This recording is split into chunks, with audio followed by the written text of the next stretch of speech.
The observation. The Vorsini had been watching Earth for centuries. Their crystalline vessels, nearly invisible to human detection systems, hovered at the edges of the solar system. They considered themselves the librarians of the galaxy, documenting the rise and fall of civilizations across thousands of worlds. Earth was just another entry in their vast archives. Interesting, but ultimately predictable. Admiral Xelian studied the holographic display of human progress with his 4 eyes, each focusing on different metrics: military advancement, resource consumption, technological innovation, social cohesion. According to Vorsini models, humanity had reached 78.4% of its developmental potential. Their simulations indicated that humans would plateau within the next century, then gradually decline like so many species before them. Their pattern is consistent with other carbon-based Biktal civilizations, Xelian reported to the Galactic Observation Council. They advance quickly, then become trapped by their own biological limitations and social structures. They're creative, but lack focus. Aggressive, but self-destructive. Their computational prowess is admirable, but they've developed it in predictable trajectories. The Council nodded in agreement. Humanity was catalogued, categorized, and contained within their understanding. Earth represented no surprise, no anomaly in their meticulous records spanning 50,000 years of interstellar observation. Then came the Helios event. A solar flare of unprecedented magnitude erupted from Earth's sun, bathing the inner solar system in radiation levels that should have devastated human civilization. The Vorsini observation fleet retreated to safer distances, their sensitive instruments recording what they assumed would be the beginning of humanity's collapse. Specialist Terra, the fleet's sociologist, watched the data streams with growing confusion. Admiral, they're responding. Of course they're responding, Xelian said. They're dying. No, sir. They're adapting. Within hours of the flare, human space agencies worldwide had reconfigured their satellite networks. Within days, they had deployed emergency radiation-absorbing aerosols in the upper atmosphere. Within weeks, they had constructed massive electromagnetic shield generators at strategic locations around the planet. But it wasn't just the speed of response that disturbed the Vorsini observers. It was the nature of it. They shouldn't have been able to do this, Terra said, her voice vibrating with uncertainty, an emotion rarely expressed in Vorsini culture. Their technology was decades away from this capability, according to all our models. The answer emerged as the Vorsini analyzed human communications. Physicists were collaborating with biologists. Military strategists were working alongside climate scientists. Rival nations were sharing classified research. Amateurs were contributing crucial insights through open-source platforms. The rigid boundaries that had always defined specialized knowledge on other worlds had suddenly become permeable on Earth. It's as if they were waiting for a crisis, Terra observed. As if they needed the pressure to actually try. The Vorsini Council convened an emergency session. Their models had failed catastrophically. Either humanity was an unprecedented anomaly, or their fundamental understanding of civilizational development was flawed. Neither possibility comforted them. The debate raged until a junior archivist, Mailer, spoke up. Perhaps we should simply ask them. Silence fell across the council chamber. Direct contact was rarely initiated with pre-interstellar civilizations, and never with ones showing humanity's volatile combination of creativity and aggression. But their models were broken, and the unknown was intolerable to the Vorsini mind. 3 days later, humanity received its first confirmed extraterrestrial contact. The Vorsini materialized a single crystalline ship above the United Nations headquarters in New York. Their message was simple. We have been watching. We do not understand. We wish to learn. The human response stunned them again. There was fear, yes, but overwhelmingly, there was excitement. Within hours, experts from disciplines the Vorsini would never have connected were assembling to meet the visitors. Linguists worked with game theorists on communication protocols. Anthropologists collaborated with quantum physicists to understand the aliens' technology.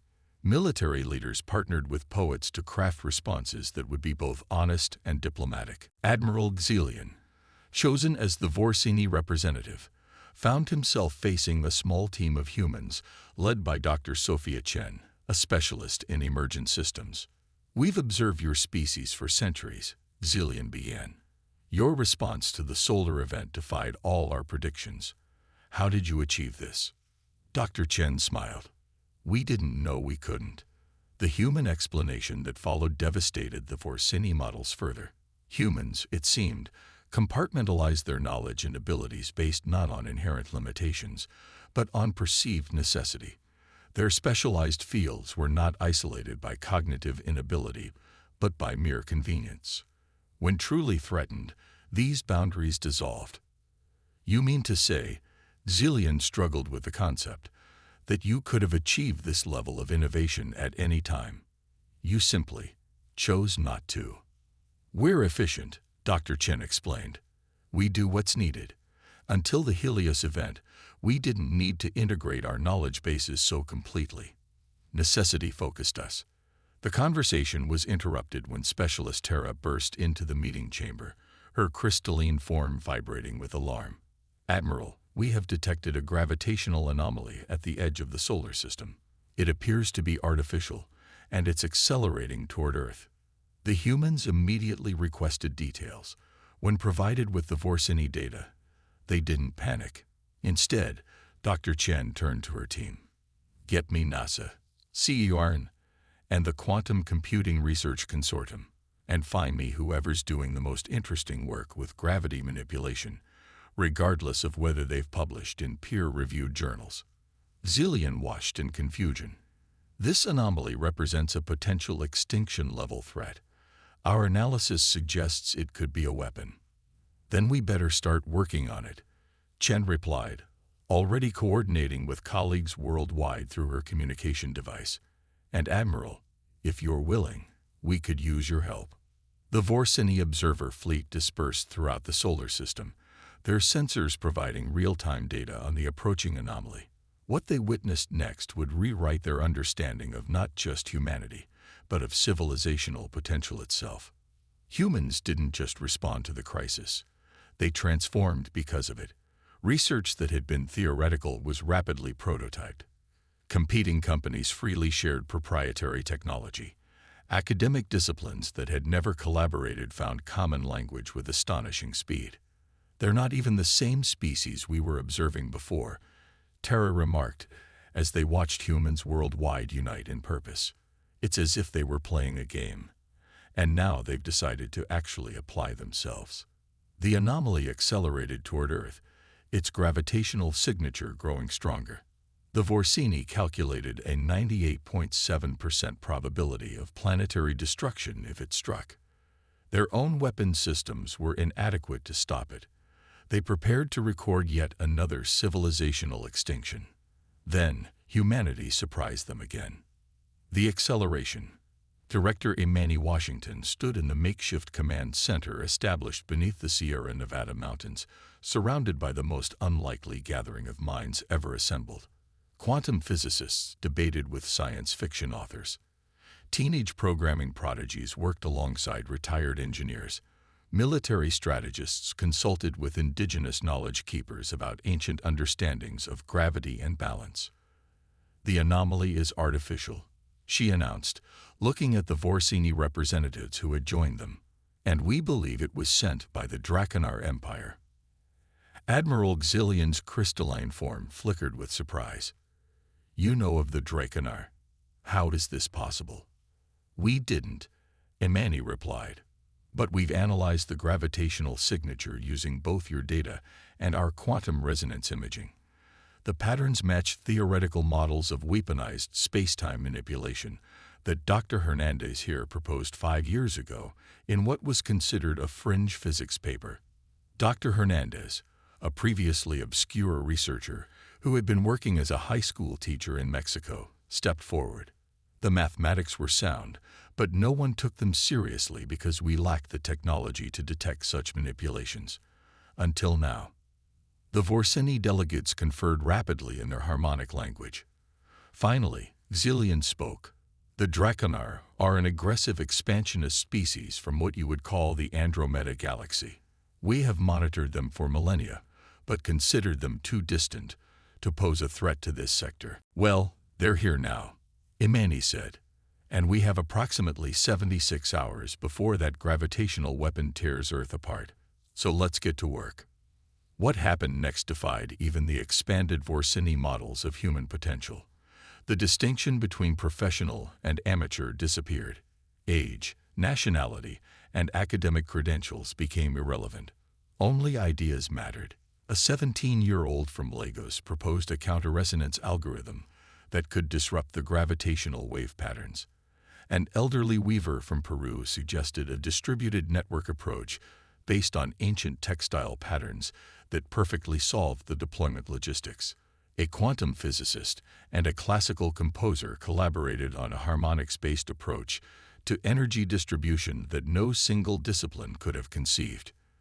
The Vorsini observed, recorded, and increasingly participated. Their rigid hierarchical approach to problem-solving gradually gave way to the chaotic but effective human method. Specialist Tara found herself working directly with Dr. Hernandez, their complementary approaches yielding insights neither would have reached alone. Your species operates on multiple cognitive levels simultaneously, she noted with wonder. You think both linearly and associatively, both logically and intuitively. We always have, Hernandez replied, not looking up from their equations. We just usually restrict ourselves to one mode at a time because it's more comfortable. 50 hours before impact, humanity launched its response. A global network of hastily constructed gravitational resonators activated simultaneously. The technology was a hybrid of Vorsini crystalline computing, human quantum theory, and designs that emerged from the collective intelligence of the emergency response team. It shouldn't have worked. According to every model the Vorsini had developed over 50,000 years of galactic observation, it couldn't work. The technology was too new, the integration too rapid, the approach too unorthodox. But as Admiral Xilian stood beside Imani Washington in the command center, watching the holographic display of the approaching anomaly, the impossible happened. The gravitational weapon began to destabilize, its carefully engineered harmonics disrupted by the human countermeasure. They're not just neutralizing it, Xilian whispered. They're redirecting it. Indeed, the humans hadn't simply created a shield. They had constructed a gravitational lens that bent the weapon's destructive potential back toward its point of origin, creating a closed temporal loop that would effectively trap the Draconar attack in an endless recursive cycle. How did you conceive of this? Xilian asked, his 4 eyes blinking in astonishment. One of the researchers, a previously unknown physicist who had been working as a janitor at MIT while developing his theories in private, shrugged. I saw it in a dream, to be honest. Then I worked out the math this morning. As the danger passed, Tara approached Admiral Xilian with new population models. Sir, I've recalculated humanity's developmental ceiling based on what we've witnessed. And? Xilian asked. There isn't one, she replied. At least, not one we can quantify. When humans actually try, when they integrate their knowledge, when they dissolve their artificial boundaries between disciplines, when they collaborate without hierarchy, they achieve developmental leaps that our models cannot predict. The Vorsini Council received this information with what, in their culture, amounted to panic. A species without a calculable ceiling violated their fundamental understanding of the universe. Some advocated for immediate containment protocols. Others suggested more intensive study. But Admiral Xilian had spent too much time with humans to accept either approach. He addressed the council directly. Containment is impossible. Study is insufficient. There is only one viable path forward: partnership. 3 months later, on a clear summer day, humanity celebrated the official formation of the Earth-Vorsini Alliance. The ceremony took place simultaneously in hundreds of locations worldwide, connected through technology that hadn't existed before the crisis. Dr. Sophia Chen and Admiral Xelian signed the historic agreement on behalf of their respective species. As the crystalline treaty document captured their signatures, Xelian turned to his human counterpart. "You could have achieved interstellar travel centuries ago, couldn't you? If you had truly needed to." Chen smiled. "Probably. But we're getting there at our own pace. And now that you know what's waiting for you among the stars, now that you know about threats like the Draconar." "Now," she said, looking up at the sky where the first joint Earth-Forsini ships were already under construction, "I suppose we'll finally start trying." In the Forsini archives, humanity's file remained open, its potential listed simply as unlimited when motivated. The librarians of the galaxy had learned perhaps the most important lesson in their 50,000 years of observation. Some species couldn't be understood by watching. Some had to be understood by joining them in action. And humanity, it seemed, was just getting started.